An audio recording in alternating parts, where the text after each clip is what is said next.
आता दिल्लीमधून महत्त्वाची बातमी आहे। काँग्रेसच्या खासदार प्रियंका गांधी यांनी केंद्रीय मंत्री नितीन गडकरी यांची भेट घेतली आहे। लोकसभेत प्रश्नोत्तराच्या काळात प्रियंका गांधींनी चंदीगड शिमला हायवे संदर्भात प्रश्न विचारला होता आणि गडकरींच्या भेटीची वेळ मागितली होती। त्यावर उत्तर देताना नितीन गडकरी यांनी त्यांना लगेचच भेटण्याची वेळही दिली आणि त्यानुसार संसदेमधल्या गडकरींच्या दालनामध्ये प्रियंका गांधींनी गडकरींची भेट घेतली आहे। या संदर्भात अधिक अपडेट देत आहेत आपले प्रतिनिधी सोमेश कोलगे। सोमेश, आपण खूप कमी वेळा असं दृश्य बघतो की एखाद्या विरोधी पक्षाचे खासदार अशा प्रकारे मंत्र्यांना भेटीची वेळ मागतात आणि मंत्री इतक्या तातडीने त्यांना भेटही देतात, तर हे खूप दुर्मिळ असं दृश्य आज आपल्याला पाहायला मिळतंय।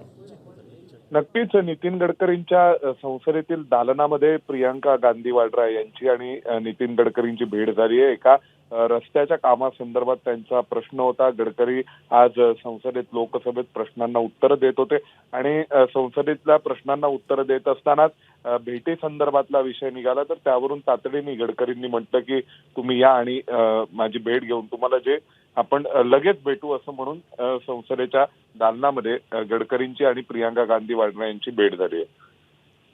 नक्कीच आपण हे दृश्य पाहतोय, गडकरी आणि प्रियंका गांधी यांच्यामधला संवाद सुरू आहे।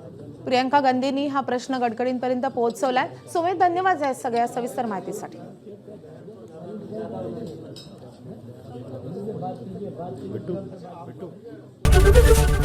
एबीपी माझा, उघडा डोळे बघा नीट।